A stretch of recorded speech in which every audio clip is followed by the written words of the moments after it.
Abrade. That destroys Soul Cauldron.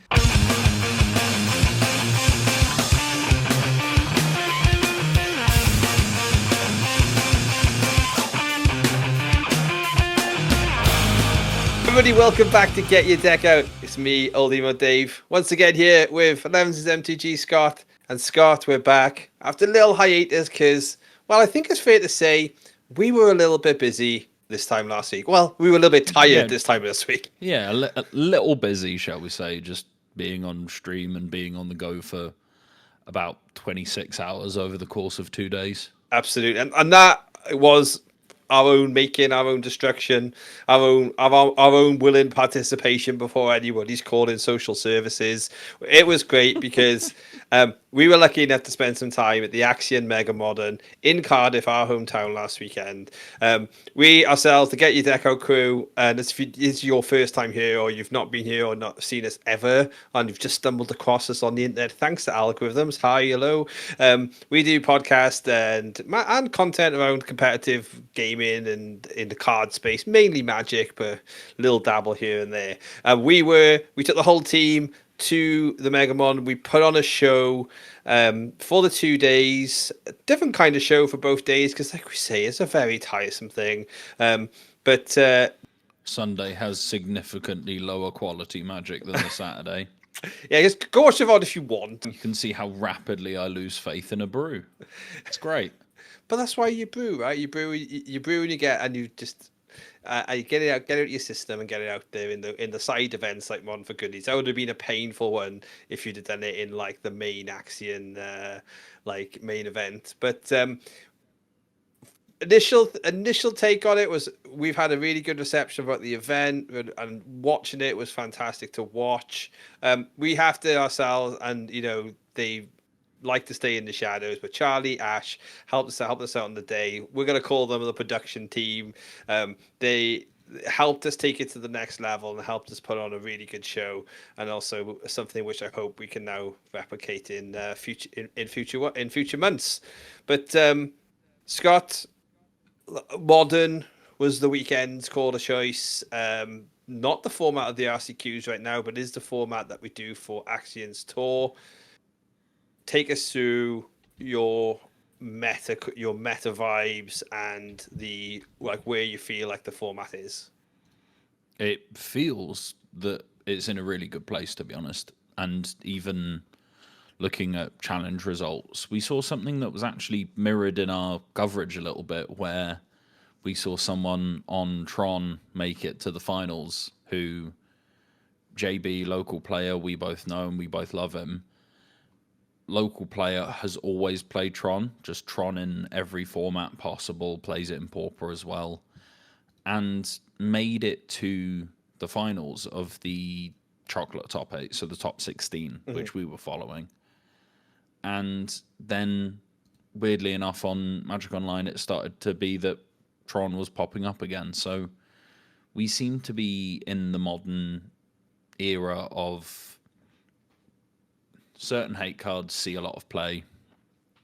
Decks fall off. Those hate cards fall off. Some decks come back. It's the old Dredge situation where Dredge got really good. Everyone started packing Leyline of the Void. Dredge fell off. People thought, we can take these ley lines out now. Dredge isn't anywhere. Then Dredge comes back, and so on and so forth. But Modern just seems to be good right now. It seems really balanced. It seems really diverse. There's a million different decks that you can play. Maybe slightly too many MH3 cards for a healthy meta game. But the games are fun. The games are interactive. It's sometimes creature-based, sometimes combo. But I think by and large, just probably doing the best out of the competitive formats that really have a lens on them. Yeah, totally feels like it can swing back and forth. We actually saw a rise of a couple of decks, which the people who were like piloting them even said to us, I've picked this because of the current state of the meta in relation to sort of like a lack of graveyard hate or like of like constant graveyard hate, which is like let that door open back a little bit. Boros Energy still quite clearly a fantastic deck to play, but isn't necessarily something that's a slam dunk home run going to win you every match. So we're seeing kind of like the specialists stay on that deck for now, whilst the the people who drift in between what a meta call is are moving on to other things. So yeah, absolutely fun to watch. Like yeah, great JB as well. Gave us the moment of the weekend. If you haven't seen it on the TikTok feed by the time this comes out, you will see it, or go take a look at the channel. The little peel and the thumbs up. This is the JB going forward. This is the JB. And yeah, God bless you, Will. Again, thank you for letting us watch you the whole way. And we nearly back to back the top eight, but you did a fantastic job, bagged a load of Yeah, points. thank you for going the whole way in both tournaments as well. It's made Oh, it really easy from a coverage perspective to just go, oh, we'll just do this. yeah, it also helps like the judges just go, oh, like the same guy will do. Yeah, that's fine. That works for us. But and also like the community of people who we saw in the day, like honestly, there's some fantastic moments that we picked up, and it's great that it's all across the fields. But we'll take a look at the top eight. Let's like go in reverse order. So like going 5 through 8, we got Dave Morton that's in there with Esper mid range in 8th. That's pretty much what we saw Will on. Effectively, Esper Blink is what a lot of people know it as. Was very, very popular in the room, Scott. Yeah, it was. There was a lot of it about there.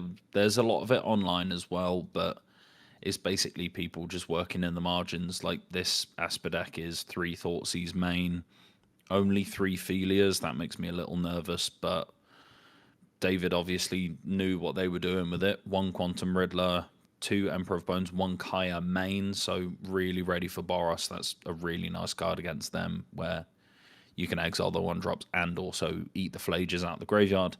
Triggers your Ketramos, 1 Wrath of the Skies main, so yeah, just pretty well set up, just pretty stock average what we expect from these decks. Yeah, and we're seeing that's the other reason where Modern's looking good. We're seeing quite a stock build or stock 50, and then we're seeing like a rotatable 10, or for examples like you say here, like you can play a playset of Ephemerate, but actually 3 makes sense most of the time. Or example with Felia, like I would probably play 4, but some people play 3 depending on like the way you're taking the build. But yeah, spot on. Coming in 7th, someone who we've actually seen around our part of the world a little bit, Brannock Richards, coming in with the classic Is It Shall. Probably best place to say this is just a pile of good cards and goes face fast. Corey Steelcutter lives, baby, and nothing else really much to say about this. Nothing spicy, just straightforward. The best build of prowess, which to go and copy this event, you've just played it well. Yeah, if you want to copy a prowess list or you want to do the copy a list and then build off of it and try and iterate on it and try and improve it, this is just a really good template for that. Some people are cutting the slick shot show offs. Some people trim down on violent urge, that sort of thing. But this is 4s as far as the eye can see, couple of 3s, 18 lands, and the sideboard's nice and clean as well. Violent urge over the previous meta tyrant of standard monstrous rage. We've had a chat ourselves about like monstrous rage and modern, what the hell you doing. Why would we be on violent urge instead? Because putting it on a slick shot show off normally kills your opponent. GG, job done. Coming into 6th and 5th, have Eric Song and Jack Goldsworthy. Shout out Jack, who gave us a good talk too about the sort of meta sideboarding decisions and mulliganing. Both came in on Grixis Combo, aka Grixis Reanimator, probably the deck this weekend, which had that whole this is a great deck this weekend, this meta. Yeah. In decks past, I'll take from my own experience, is I had an almost perfectly built 75 at the start of the probably the modern RCQ season, and it was absolutely unplayable based upon the fact the surgical extraction was like super hardcore, remove was super hardcore like graveyard hate. But at the moment, good enough for a huge top 8. Yeah, they're actually playing the exact same 75 as well. Yeah. Like card for card, the exact same. And yeah, this deck seemed good in some spots, bad in others. It's A plus B combo deck, right? But the advantage you've got is you're trying to cross over some of your A's and some of your B's, where Unearth can get the Emperor of Bones, which can then get the Archon. Thought Scour smooths it all out. You get to play Thoughtseize, which is a really good card. You get just enough interaction in the main deck between Fatal Push and Spell Pierce, but also like Archon can sometimes be a removal spell, but these decks are fine. They're just another part of the meta game, but again, a lot of MH3 cards in these. Yeah, massively, or MH something in there, and yeah, MH1, MH2, yeah, MH3. it's just Modern Horizons. It's a Modern Horizons deck, really. But yeah, we're really well played. Great stuff. If you haven't listened to it, if you are interested in this deck, obviously to give a call. Battle Chad did an interview with Jack and also Nacho Mod, who played this to 5 and 3 as well. So they give a really good insight on this deck and like how to play it, and save us duplicating content on the internet. You go check that out in the description, and they can take you through it. The People's Champion came in at number 4. Mr. Adam Bowers, local hero of ours.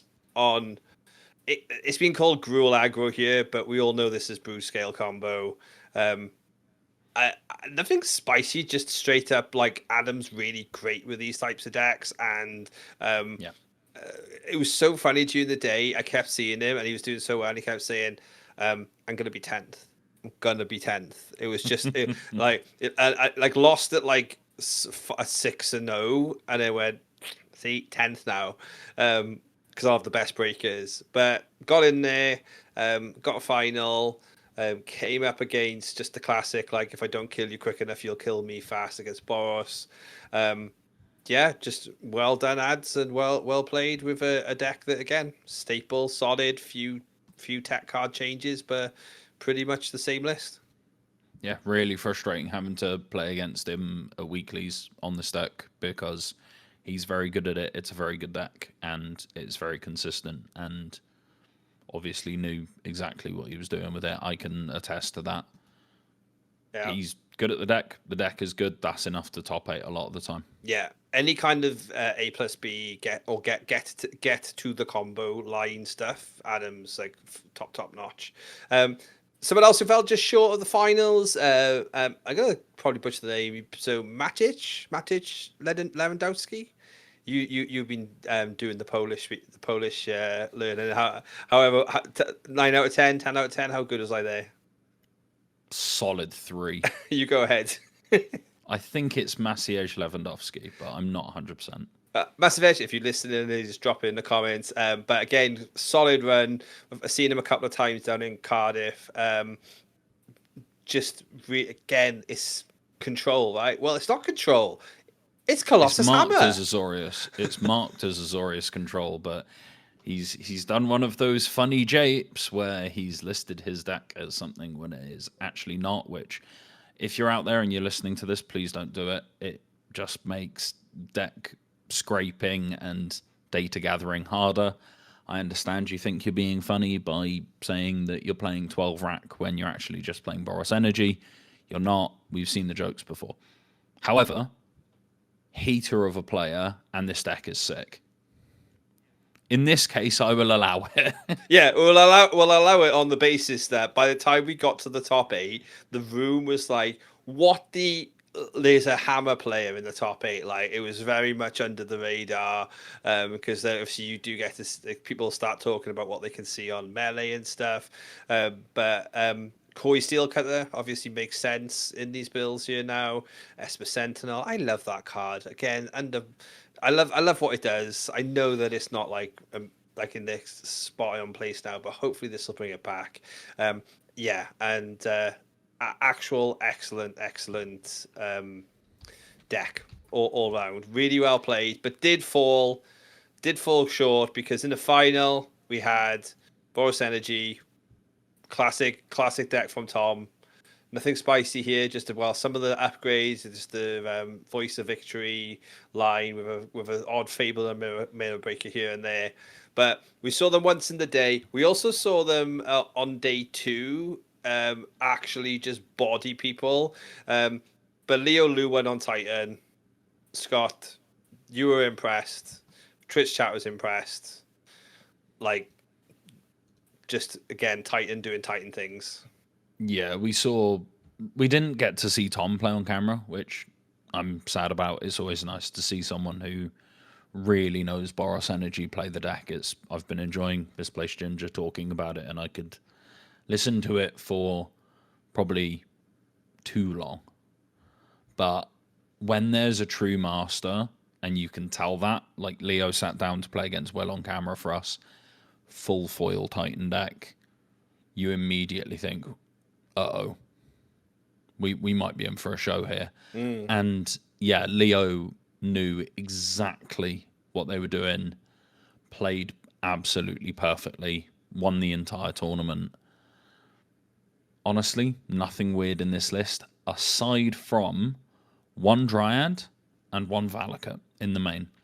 So the sideboard was how these Titan decks always look. There was Endurance, Keen-Eye Curator, Bajuka Bog, Dismember, Force of Vigor, Boseiju, all the usual suspects.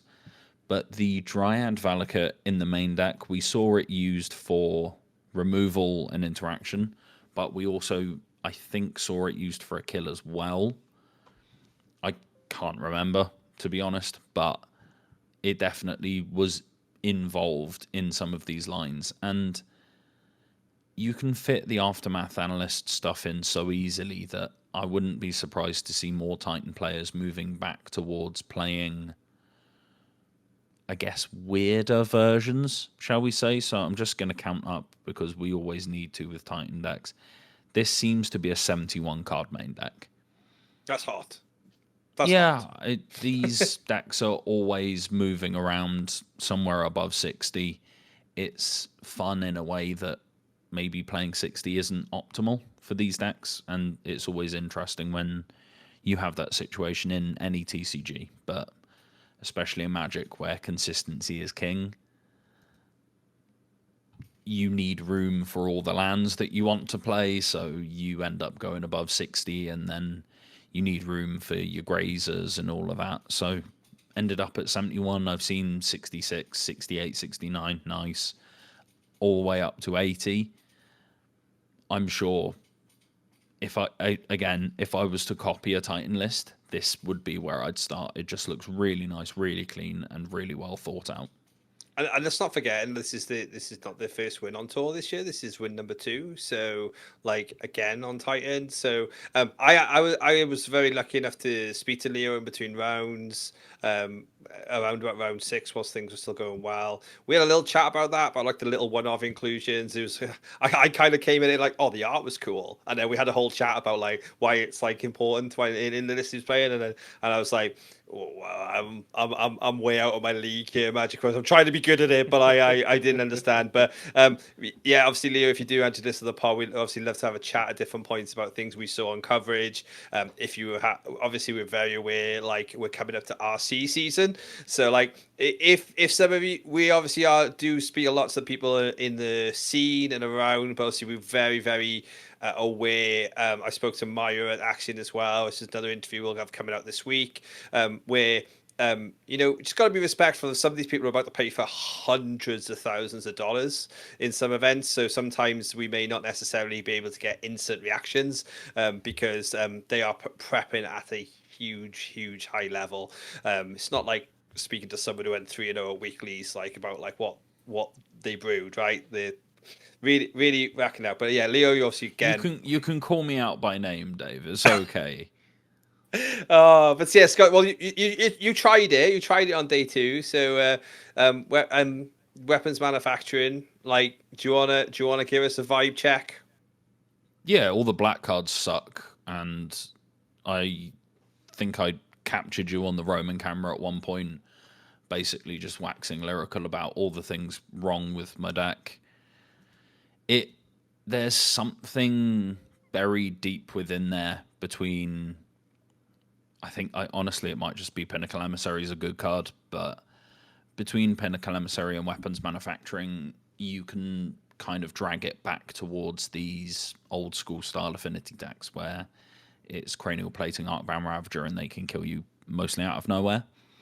Weapons Manufacturing giving you interaction is really good. People kept exiling my Springleaf Drums or exiling my Weapons Manufacturings, and like that was an issue, but the deck still played well. I think I dropped at 1 and 3. Yeah, because you have to price in at that point as well. It's not even. Yeah, and I just wanted to let the guys doing commentary for us have something enjoyable to watch instead of me misplaying after being on stream for 13 hours the day before. Which actually meant we got to see Leo again for a second time. Yeah. And Leo with 1 land and an Amulet of Vigor at one point won the game. It's just incredible. Just Amulet Titan things, baby. But yeah, I'm not giving up on Weapons Manufacturing. Don't think I'm that weak-willed. I may be coming back with blue cards in my deck instead, because it turns out that Kappa Cannoneer and Thought Monitor and Thoughtcast are all quite good cards. Some people are playing Emery in these decks. I don't know if I want to be doing that, but I think I definitely want to be playing things like Thoughtcast and Thought Monitor, and especially Kappa Cannoneer. Because if you play a Kappa Cannoneer and then have any form of artifact follow-up with a Weapons Manufacturing or a Pinnacle Emissary, that's going to kill your opponent extremely quickly. Yeah, 100%. It's like I have sort of like gone through the deck list dumps and sort of seen Weapons Manufacturing pop up. I think it's fair to say, not just to clickbait this, but fair to say Rottenmouth Viper goes in the bin and doesn't need to come back out again. It's not a card for Modern. Yeah, Standard and Pioneer, different worlds. I think it feels the most like a Pioneer card, where you can play things like, if you want to play Voice of Victory, Collector's Cage type stuff with it, you can, but you need that breadth of interaction to help support it. I did enjoy it with Lava Spur Boots specifically, but people might not remember this, but Lava Spur Boots was only in Outlaws of Thunder Junction. That is standard legal. So feels like it's been around forever. Yeah. It's because it's a one-of in every single Urza Saga deck, right? Yeah, exactly.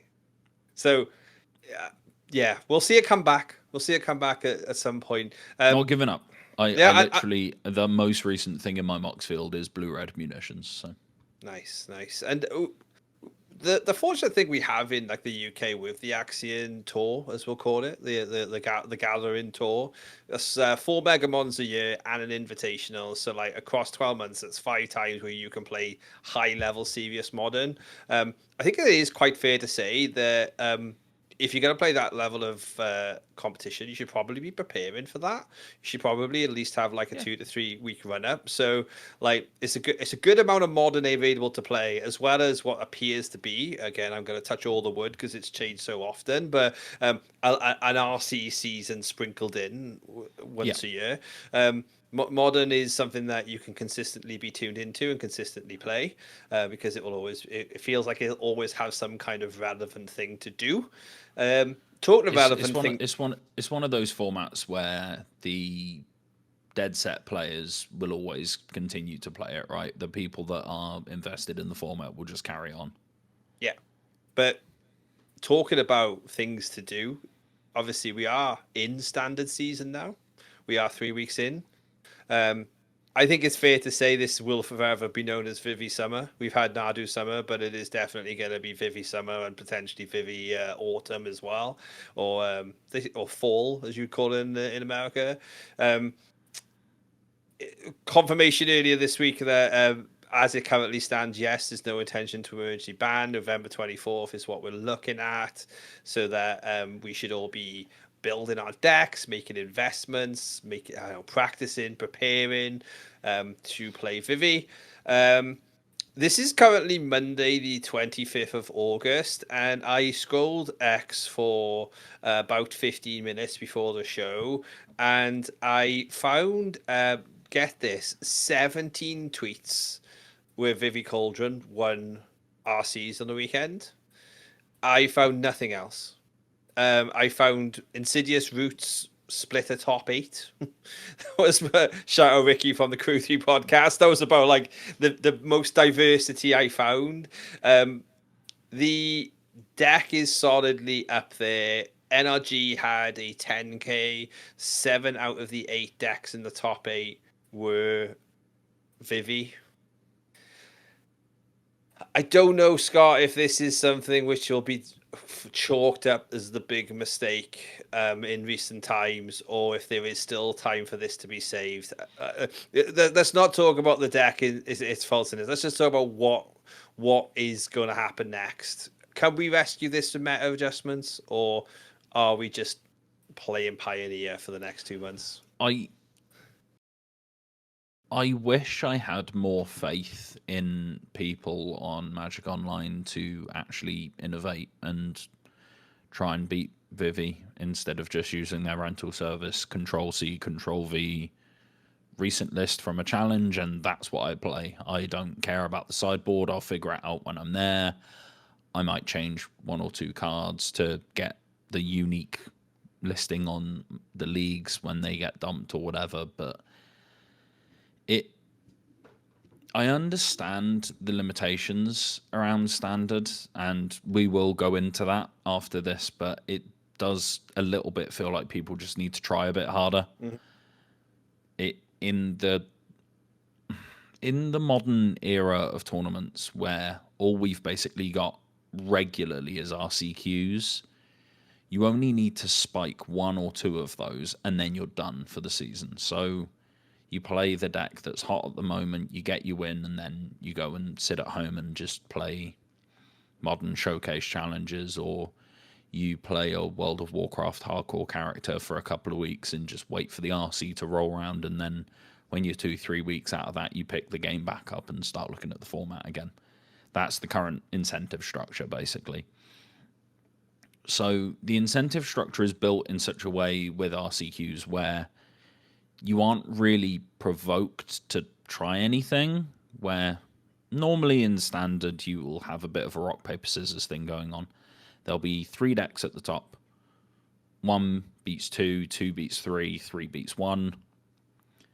And then beneath it you have this nebulous sort of mass where decks are moving in and out of it. Mm-hmm. Sometimes they usurp one of the ones in the top tier, and that's how you get a dynamic meta game. You look at old tournaments where, yeah, fair enough, occasionally stuff got quite bad. Like Teamer Energy is the one that pops into my mind as an example of a bad meta game where there wasn't really much fighting it. People tried, they couldn't really do it, and then you ended up with bans. But that was bans after 6 months, not bans after we had 7 cards banned, and then Vivi won 2 tournaments, and Demir is doing well. I still don't understand how. I think the deck's dog turd. But now people are turning around and just saying, oh, just ban Vivi. But there's always going to be a best deck. True. If you talk about banning Vivi because of play patterns, because it's doing kind of that Boris Energy thing where it uses the graveyard a little bit, but not enough for you to bring in the rest in peace, or it uses profts a little bit. It's basically a profs deck, let's be real for a second, but you then want to overload on removal, but then they can just sit back, play some stock ups, and then the second you tap out, they Vivi and then just combo kill you. Mm-hmm. So I understand that it is a difficult thing to fight, but you could try harder. Mono Red is still playing Obliterating Bolt, but change it for an Abrade. How often is that 4th point relevant? I might be picking my Pyromancer's Goggles deck back up. I'm taking the Twinball Stormbroods out, or at least putting them in the sideboard, and I'm just going to put Abrade in, because if you come up against Vivi Soul Cauldron, that deals with that. I'm going to put a Null in the sideboard. I might have a High Noon in the sideboard. I'm going to be ready for it, and I'm building my deck with the format in mind.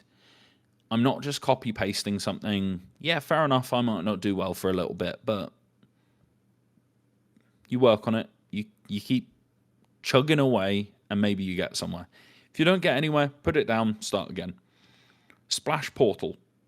Play that with some warp creatures. Quantum Riddler's a really powerful magic card. Maybe find a way to break it. Yeah. Like, try something. And some people have, right? Like, we have seen that in some of the leagues. We have seen some try in, and we have seen results. And I think we've seen little bits and pieces, but not on a big scale. Not on a big scale, because I do wonder, like, there's a sort of, again, metagames here, which we sort of, like, unfortunately, the data helps warp decision making, but also conversations aren't necessarily happening. For example, well, that's part of it, right? Is on social media, everyone's saying the format's screwed and Vivi needs to be emergency banned. So someone from the outside looking in, whether that be a new player or a casual player or a competitive player that just hasn't looked at standard, say they've been busy, they've bought a house or whatever, and they haven't looked at the game in 6 months, they're going to look at standard and go, oh, well, everyone's telling me this format's buggered. Why would I even bother? Yeah, for sure. And also, like, especially when it feels so solved. But I think I'm going to just go out on a limb here and call that, yes, we've got the Spotlight Series Orlando this coming weekend.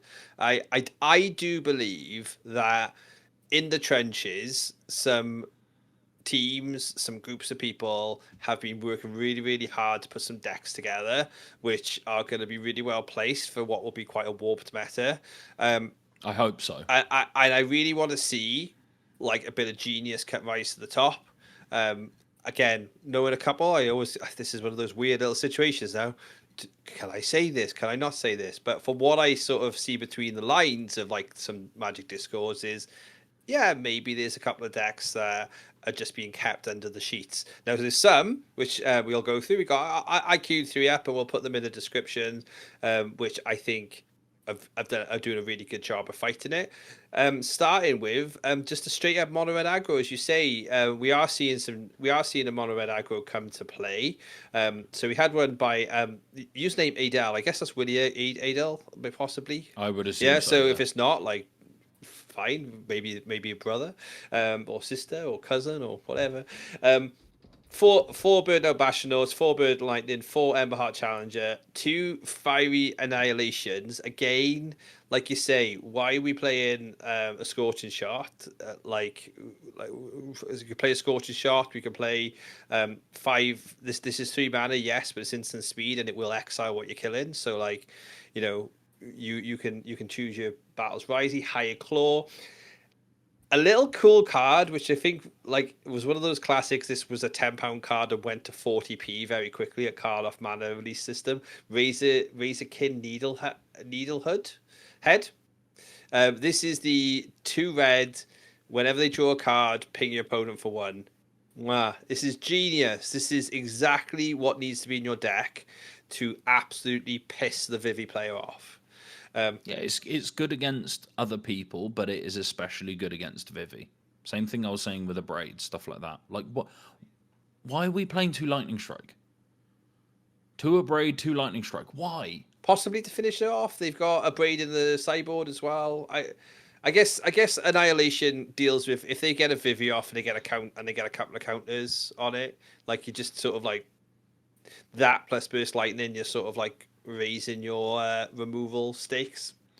I mean, I'm not going to disagree with Willie Adel. Not going to lie, he's going to be more right than I am. But being able to play Sarkhan, Twim, or Stormbrood, Nova Hellkite, you still have the 4 Screaming Nemesis in there. It's clean. Sunspire Links as well. Again, a card which we're very surprised that it hasn't been prevalent, because now we've got Shocklands. People are playing 2 color, 3 color all over the place, and they're also playing and taking damage off their lands. Yeah, like, that's generally 2 drops of a creature, and, like, you take 11 damage off them there pretty much by turn 4, turn 5.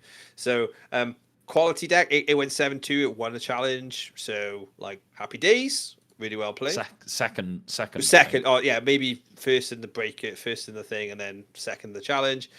Have seen that deck, or sort of like around that deck popping up with effectively mono red dragons. You see it splash into Boros in some ways. I like it in mono red, so the Sunspire Lynx is really consistent. And I love the Razor King based on the current meta. I think that's fantastic. Staying on the aggro shout though, there is also a pet deck of mine, the Boros Mice, is still kicking around. It was kicking around in tier 2, still there, but it's adjusted.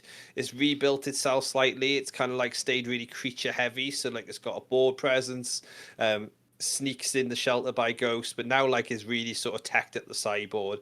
This deck I was playing it was playing the go quick, go hard plan, but now it's bringing the exercise, the rest in peace, the scorching dragonfire, and the sunspine links in the sideboard plan. I think you essentially bring 15 cards in from the sideboard for Vivi, which is crazy, but if it does the job, it does the job. Why are there 3 obliterating bolts in the sideboard? I don't know. Why? We could ask Hamuda. That's probably a good shout. What would you be playing, Scott? Abrade.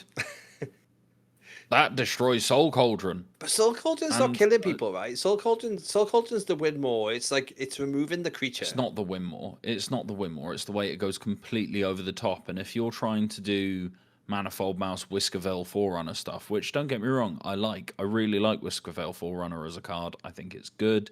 I think if you can stabilize behind it, it's a really powerful effect. But when people are making 40 mana, it's a bit small ball. When if you abrade away their Soul Cauldron, or you maybe just don't even play a red-white deck, maybe you play blue so you can play Annul. Tishana's Tidebinder's a really good card against them. There are cards that are really good against the Soul Cauldron decks. Exercise isn't bad. It can exile the Prophydetic Memory. It can exile anything that gets too large. So, say a Mako or a Fear of Missing Out that gets too large. Rest in Peace is pretty strong against them as well, at least in some number. Sunspine Links with 7 basics and 17 non-basics, I'm not a huge fan of, but I suppose if you're the aggressor, sometimes it can be good enough. But if you're already playing 4 Burst Lightning, 3 Shelter by Ghosts, 3 Twinmore Stormbrood, why do we need 3 Obliterating Bolt, 3 Scorching Dragonfire in the sideboard? I think what we're learning is just play Abrade. I think that's even probably the episode title. Just play Abrade. It's like just play Abrade. All of our problems are solved if people just start playing Abrade. I know I've said Abrade a couple of times, but it's that kind of thing where, yeah, fair enough, you might lose 1 or 2 points in the margins against some other decks, where then other decks, say Sentinel of the Nameless City, becomes popular again because loads of people are playing Abrade and they want to play a 4 toughness card. Good. That's what we want. We want the metagame to be moving around. We want things to be shifting around. Maybe it means that some of these Vivi Cauldron decks move away from even playing Vivi as a full 4 of, because it's just dying to Abrade, and they go more towards a Prof stack, and then people move to combat that, and then you see stuff like Obliterating Bolt, Scorching Dragonfire, because they're like, oh, the Soul Cauldron's not as important anymore, so I'm more worried about killing all of their creatures. And then you actually have some churn and some change to the metagame. Yeah. But right now, with the current incentive structure, as I said, we're just not getting that change. Yeah, you're seeing copy and paste magic all over the place, and yeah, just people just using their pure skill to add that extra couple of percentage points, which means that they win. But there is still a couple of brewers out there who, again, we kept on the people who've sort of at least either top 8'd or come top 4 in challenges. As we've expected, we personally sort of like investigated brews. There's Catch-A-Most brews around. In standard, it's mainly seems to be Orzhov. Spike has been in modern doing some Abzan stuff that has been really tingling my senses with Cosmogoyce and Catch-A-Most. But in standard, we're seeing a Catch-A-Most base hard exile removal, board wipey control. Again, top 16 to challenge. Nothing too fancy in these lists, I guess. It's just like anything that removals you is going to be exiled, and anything in the graveyard is not lasting long. Again, I don't think we're seeing necessarily a refined list of these, because I think people again are just like, oh, I'll give something a go. I'm not too sure yet, but there is ways to combat it. It just means there's certain decks that just can't be played whilst Vivi's around, and I thought that's what Standard was always supposed to be about, right? Like you say, like there's the top 3, 4, 5 decks, and then there's dirtly stuff below. No one's been willing to find deck 3, 4, and 5. Like we've got deck 1, Cauldron. We've got deck 2, which like Demir Control kind of like fell into. It kind of like inherited its spot. But no one's really gone and found it. And some of these I feel are getting there. Anything you want to say about the Kestrel shell, Scott? I tried it. It was fine.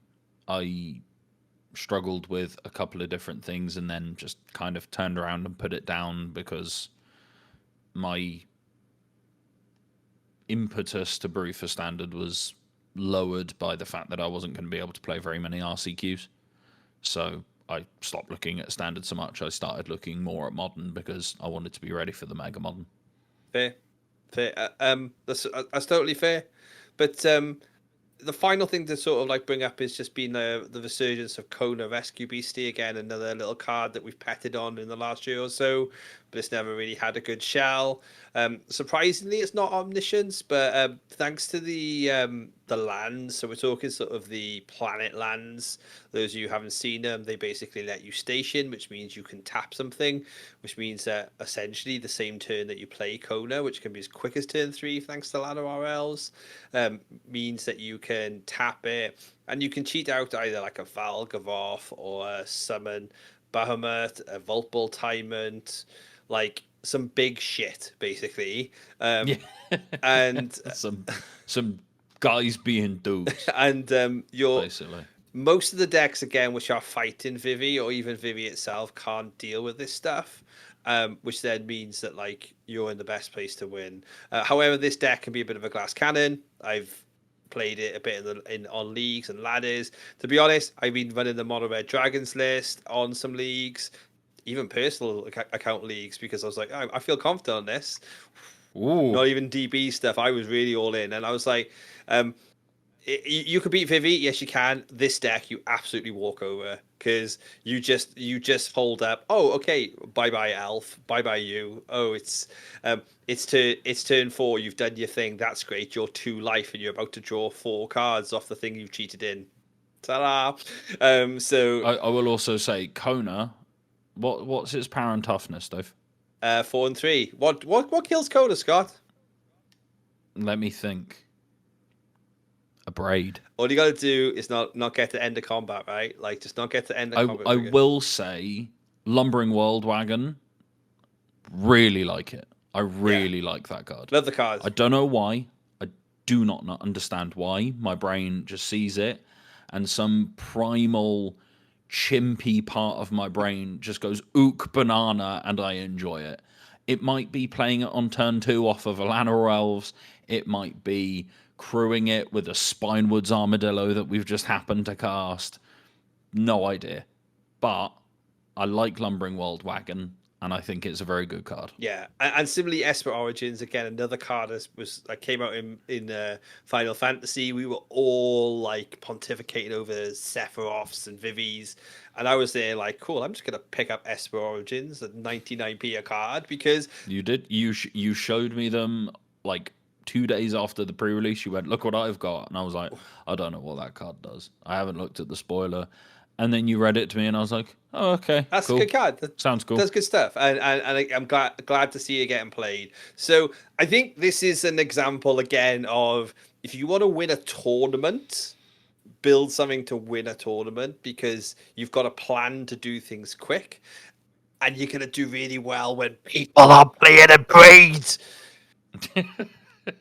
I do just want to shout out another like view of Standard, because we can look at the meta and you look at challenge after challenge, and it's maybe one or two Esper Pixie or Blue White Control, and then it's just nothing but Demir and Soul Cauldron, on and on and on and on and on. And Misplaced Ginger actually put a video up talking about standard and like how to fix standard, because as you and I both know, Dave, the YouTube algorithm is a fickle mistress at the best of times, and you need to write the right title to get even close to being in people's feeds. But of course, I highly recommend that video if you enjoy people talking about standard. Also, watch his other videos where he plays Boros Energy, and good lord, he is insanely good at that deck. But his video about standard, he goes into some deep topics talking about the problems with it, how you could go about fixing it, and everything like this. And it basically boils down to hostile to casual players. You can't get cards, and there's not enough events. And I agree with all of that. As weird as it sounds to be, it's hostile to casual players, but there's not enough events at a competitive level. It's you don't have enough events because you're not letting the format breathe, and you're not letting people try stuff to try and beat Cauldron. It's on an incentive structure to just play Cauldron, get your win, and then go sit at home. Whereas if we were having, say, GPs or more Spotlight series, you could actually like see a meta develop, and it's not just Magic Online where people just copy paste everything. And maybe you could go down the route of having it actually develop as a format. But it's not even just that. It's Arena is hostile to brewing because of the wildcard system. You know better than anyone, Dave. You've played Arena for a long time. The economy's just badgered, and most of that incentivizes best of one play anyway, and it incentivizes aggro decks and fast decks more than anything. Just the way it's built, the way it's been built from the ground up. Is that a problem? Yeah, probably. Is it going to fix standard by itself? No, but a lot of casual players interact with standard through Arena, so I think putting maybe a little more effort into fixing the economy there and letting people do a bit more of playing what they enjoy playing. Well, I tell you what, it actually kind of like segues really nicely into sort of like another segment, the final segment today, which is basically staring over the fence to Pokemon Worlds. So, like, whilst we've been away, Pokemon Worlds has happened over in Hawaii. We won't even necessarily say like we expect MagicCon to be like Pokemon Worlds. Like, it's a different world. It's a different sort of like there's a full-on cartoon series that people are attended for. They're not just there for the card game. We'll admit that. But I looked at the card game and went, "That's cool. Let's go and have a look at the client, which I've interacted with before. Let's have a look at what decks are available. Again, it's there and it's nice." And I thought to myself, like, like, what am I gonna be able to brew, or what am I gonna be able to build? And I took the top 4 decks, I put them into their client, and just through casually playing through last year, I hadn't been in since August 2024, which tells you I went and did the same thing this time last year for Worlds. But I'd accumulated casually enough points to just do the wildcards, their version of wildcards, into their client and play for free, which now I will hands up say is very likely that on like via the channel and stuff, I might just do a whole like nothing to 0 to hero Pokemon run here, where I might just find a deck, play it. And do you know what happens if I really like a deck in Pokemon and I want to go and buy it and I want to go and build it? It'll cost me about 80 quid. So this interaction I'm gonna have for free. How much are starting towns? A set of starting towns would have cost you 80 quid. So, like, and the rest, I think they're more expensive than that. So, but what does this create for Pokemon? Pack opening, chase cards, whole economy. Like they've all been on about the booster fundification of everything for so long. Like, yes, you can make that happen, but like your introduction needs to be it needs to be accessible, and it's just bring back challenger decks. Yeah, absolutely. What happened to them? They sold like fucking hotcakes, and they weren't even that good. You could do a bad challenger deck every single set. Like you do bad commander decks every set, so why not just do a command? Why don't you just do a standard deck? You know? Why can't you just not even challenger decks, okay? And if for some reason someone from WotC is listening to this and hasn't turned it off, normally I wax lyrical about you guys and how good a job you do, but standard's in a bit of a state at the minute, and I'm sure you know that better than anyone. For every set, or say every year, if you are absolutely dead set on doing 3-year standard and pushing the envelope on cards, particularly from Universes Beyond sets, which is what's been happening, let's be real, you need to make the cards more available, and collector boosters have done nothing but bad. Yeah, fair enough, people can collect fun versions and alt arts and all this booster fun crap that you were talking about, fine. It's great for a commander deck. If you want to play a constructed tournament and you want all your cards to match, no chance. You're going to have a full art, you're going to have a normal foil, a promo stamped foil that you got, one you borrowed off Doug. a normal Japanese one that you've borrowed off a friend that they bought from Haruya and forgot about it, and it was just in a stack. Every year you can go, okay, what's the most played cards? And you can do this easily. You don't... WotC have so much more data than we do, and I can look at this and go, oh, the most played cards in Standard. Soulstone Sanctuary, Starting Town, Into the Floodmoor, Abrade, and then it's Agatha's Soul Cauldron, Winter Night Stories, Vivi, Riverpire, Verge, Spire, Bluff Canal, Thundering Falls, because it's weighted heavily because of how much Vivi there is. But you can't look at that and go, right, so why don't we do just a package that you can buy, standard starter collection? You did it for Foundations and you put a Soul Ring and an Arcane Signet in it. Great. What a way to introduce people to standard. Good job, you. But if you put it out, look, we've got a pack. There's 4 starting towns in it. There's 1 of each Shockland. There's 1 of each Verge. There's 1 of each Surveil Land. And then you get 10 random rares. You could charge 150 quid for that. Absolutely. And people would buy it like that, because you get matching starting towns, which cost you about 20 quid each already. Yep. You get 10 Shocklands, or even just the Shocklands that are in standard. Yeah. Just the Verges, just the fast lands that are in standard. Do 1 of each, but then do 4 starting town, or 2 starting town and 4 Fabled Passage, or whatever. Set people up for success and let casual people actually engage with the format. I understand that collector boosters make Wizards a whole lot of money, but Final Fantasy, and Maro's been saying this on Bloggertog as well, but Final Fantasy outstripped demand, and they thought demand was going to be incredible, like the best ever, and it blew that in half. So they looked at what Lord of the Rings sold, assumed Final Fantasy was going to be significantly bigger.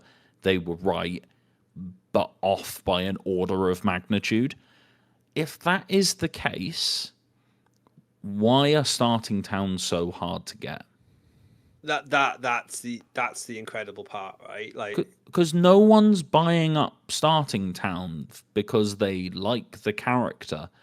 You can argue, oh yeah, Vivi's 40 quid, 25, 30 quid of that is because of standard playability, and then you add that little extra 10 quid tax on because it's a desirable character, or Cloud, or Sephiroth, whatever.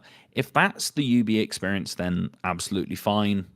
I'm willing to pay that cost of, there's a small increase, but it's because the character's desirable or this card is good in Commander.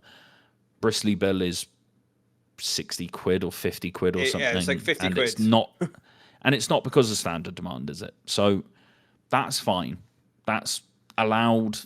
Other formats will have impact on prices. That's fine. But starting town, no one's looking at that and going, it's everything I dreamed of from a Final Fantasy Universes Beyond set. someone might stockpile side quest catch a fish because they love the card, and that's brilliant. It's like the Mind Collapse guy on Reddit. Do what you got to do. No one's doing that with Starting Town. So why is it so expensive and hard to get? This you should be throwing these Yeah. at players. You want people to be playing standard, and it's not a requirement to engage with the format, but a lot of decks are playing it, and they knew that was going to happen. Yeah, you need to the cake is on the table. We want to keep it there visually and shiny. We want to eat it in multiple piles, and it's why like the reference to Pokemon's there, right? Okay, this is all about being Pokemon, right? So like we saw a wonderful world set. We saw esports in trading cards, right? Let's just look over the fence and give a big old round of applause to what was achieved there. That was next tier. Are we doing that anytime soon? Absolutely not, because what we don't have is the game is not got a low enough price point to have everyone who's engaging with Magic to play it. And yeah, I hear you. Hang on 2 seconds. Yeah, I hear the Commander players telling me I can buy in for 50 quid or I can proxy a deck. You lot have got more cardboard in your collection than I have financially. And I will hands down give that for a fact. Like Commander will get you in, then you're buying a 30 quid strip mine. Then you're buying a Badland because lols. There's But also, I will just pipe up very quickly and say something that Commander players might not want to hear unless they can actually look introspectively. Commander is dog water for introducing people to this game. 100%. Absolutely terrible. It is a mess of keywords and onboard tricks and rules interactions. On top of that, you've got politics. If that's what you enjoy, I love you. Please continue to play the game. Please carry on buying cards and engaging with it how you want to. That's the way to do this. But if a new player walks into a store, do not suggest they go buy a precon and then sit down with you with your 7 out of 10 decks, bracket 3 or whatever it is now. I don't pay attention to it. Pub stomp them. Or if they start pulling ahead, you politic with your mate and then you help them win. And then that person goes home upset. That's not the way to do it. Whereas if you had, say, a challenger deck or a starter collection, that sort of thing, and someone walks in and goes, hey, I used to play Yu-Gi-Oh! I want to play Magic. I'm not happy with where Yu-Gi-Oh! Is at the minute because, lol, I see you. But you can't just go, oh, buy this thing. It will give you everything you need to get started. We had this. You can't do that. But we had this very recently in Pioneer. Pioneer. It is I remember that December. I remember scrabbling over the fact that I can go and get 2 Is It Phoenix precons. Because yeah, they did the cheeky thing of they'll give you 2 Shocklands and 2 Phoenixes, right? Not the full 4 play set that you want. So I went and bought 2. I mashed them together, as did 2 or 3 people who were like getting back into the game, like playing Pioneer. And we saw that. We saw people build control because you could get Demir control. Congratulations, you've got a deck for 60 quid. Like, yeah, people did it. People were in. People were there. There was Mutavaults in the humans decks. Like, admittedly, the humans deck was a bit bad. You had to do a little bit more upgrading, but ultimately they're gonna miss as well, right? That's why they got to release 2 or 3 each time. They got to release 2 or 3 on every other cycle.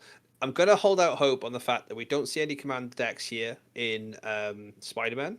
I'm gonna guess we're not gonna see any commander decks in Avatar, which because they haven't, because they showed us a lot. Surprised if we don't. But they've showed us a lot so far. So we have seen there's going to be a commander bundle, which might be a redress of like, yeah, we're gonna give arcane signets and solvings to new players, and let it be something for that. But maybe what we're seeing in the horizon of the new year is we are starting to see maybe the precons lean back in a constructive way. Bundle.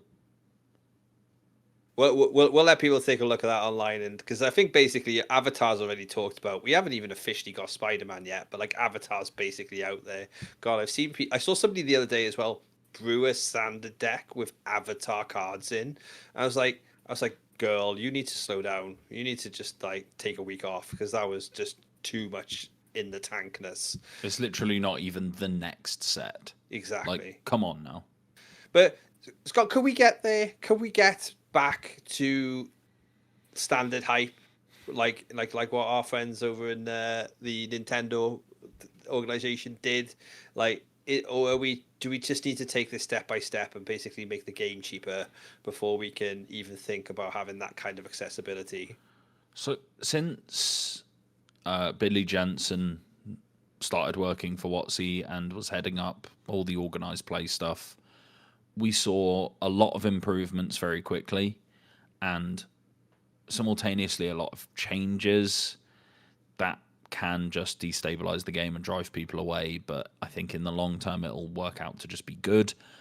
But you need to see more improvement. And I hate to sound nihilistic, but it doesn't behoove WotC to put money into this when Commander and UB collectors make them so much money. Yeah, true. When they can release 1 million Final Fantasy collector booster boxes and they know they're going to sell out instantly. And so why would they care about the competitive game? It doesn't make them money. Yeah, absolutely. We're only the ones that have kept them alive for the last 3 decades, right? The funny thing is, it's like the Pokemon organization could also say that like instantly internally, and that's not what they do because they realize it needs to be a trading card game first to make the economy work. But it's almost like we need to do a report card. I think Wizards need. I think an annual review is in tow. I think maybe we should give them one on the channel at some point. We'll sit down with HR. I definitely think they offer performance plan because like about this time last year, or maybe this time 2 years ago, I'd have just said, look, the game's washed. We're all going to be commander players. There's nothing left. There's been improvements. There's also been bumps in the road. There's been some ups. There is still some downs. So like maybe like just hold into account that as we go into 2026. That's the thing, right? That's the thing, right? Is by and large it has been improving, year on year since COVID. We all thought that was just gonna kill organized play completely, and it did for a while. We were doing what we could locally. We had tournaments on Arena. We were doing what we could, and then it all opened up again, and you saw a whole bunch of people just coming out of the woodwork going, "Now I want to get out. I want to go play this game that I really enjoy. I've missed this." I know that I was getting itchy because I'm very fortunate that the person I live with also plays Magic. Otherwise, I'd have been extremely itchy because I wouldn't have been able to get my cards out of my bulk box and actually play some Magic. We're on the way. It's getting better, and they've done a lot of changes recently. As you said, some good, some bad. I think mostly good by and large. They just have 1 or 2 absolutely glaring issues, like too many sets in a year, for example, and too much UB. But I understand from a business perspective, they're not going to stop that. Yeah. So from a play perspective, something needs to change. And I think going off a personal mentor once said to me, if you're going to fail fast and own it. I think a lot of the excuses we hear for why you don't deal with, for example, current Vivi's problems in the game is like, oh yeah, it'll make people who are buying Final Fantasy cards feel bad. No, it won't.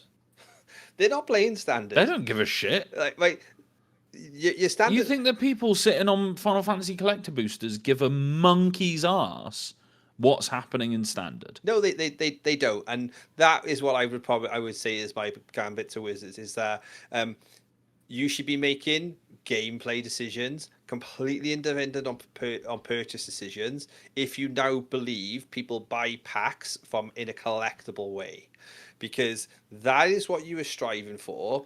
That is what the model is building towards.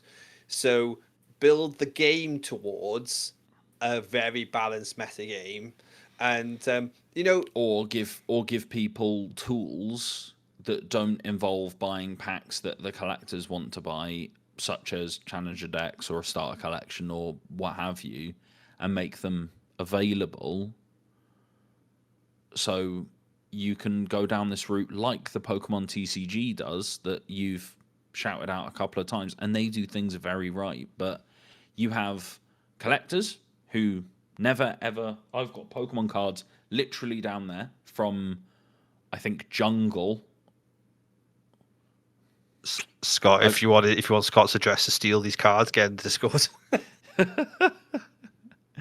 But none of them are in good condition, so they're probably not worth anything because everyone wants to get the PSA 10 Umbreon from Boogie Nights or whatever the new set is. But you have the collectors on one hand, and then you have the players, and sometimes you do both. Sometimes you have a collector who's a bit of a player or a player who's a bit of a collector, and it works, and it doesn't break anything, and it seems to just chug along and do its thing and continue making the Pokemon Company exorbitant amounts of money. And yeah, fair enough, they've got the benefit of Pokemon is at the height of the cultural zeitgeist in terms of our generations and younger, where it's just everywhere and it's common knowledge and it's one of these mega things, and Magic isn't there. But if you're going to do UB, you're kind of doing that. People were speaking to me when Lord of the Rings was out about the One Ring card. They'd never touched Magic. They didn't even know it was a game. And then they went, oh, hang on, like, I've got a friend who's a nerd. I shall talk to him.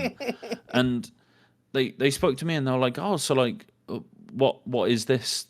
Like one of One Ring? And it's like, well, you play the game by opening packs by and large, and someone somewhere is going to open a card that is worth 7 figures, basically. And they were like, oh, that's really cool. Like, is there like any cost to doing it? It's like, well, yeah, you have to get it out of a collector booster. They're the more premium thing, so they are more expensive, but people do just open them for fun every set, and it's Lord of the Rings. So, like, for example, my brother plays a bit of Magic, nowhere near like fully aware, has cards from Final Fantasy, has cards from Lord of the Rings, because he likes those two IPs. Yeah.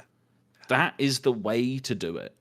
Get it in the general populace's brain that this thing exists, and it's not just a thing for sweaty people sitting in a basement.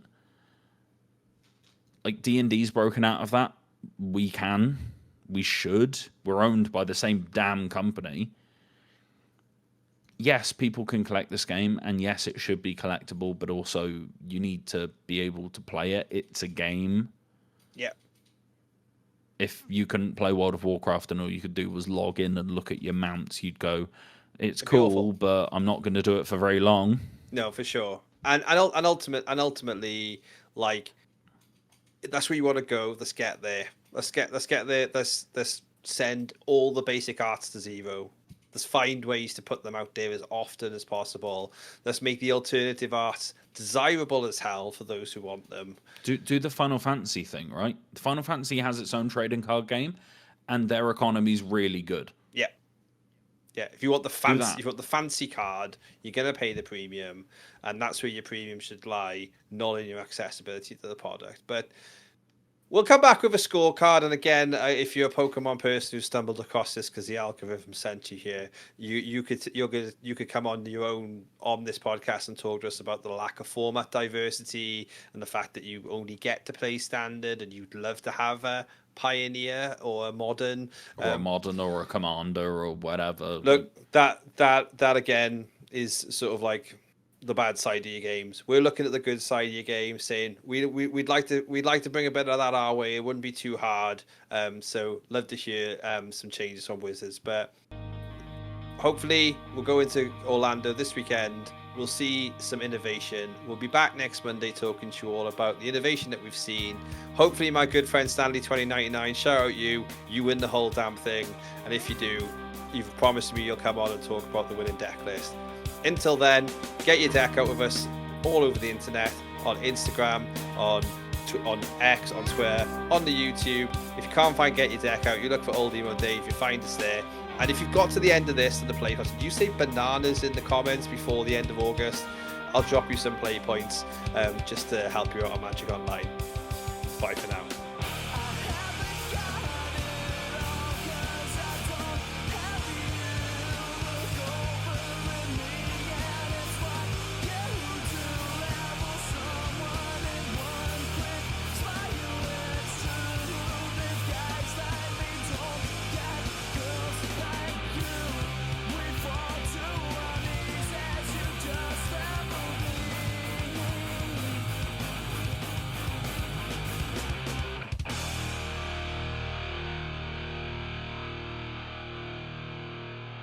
Did you ever watch Monkey Business?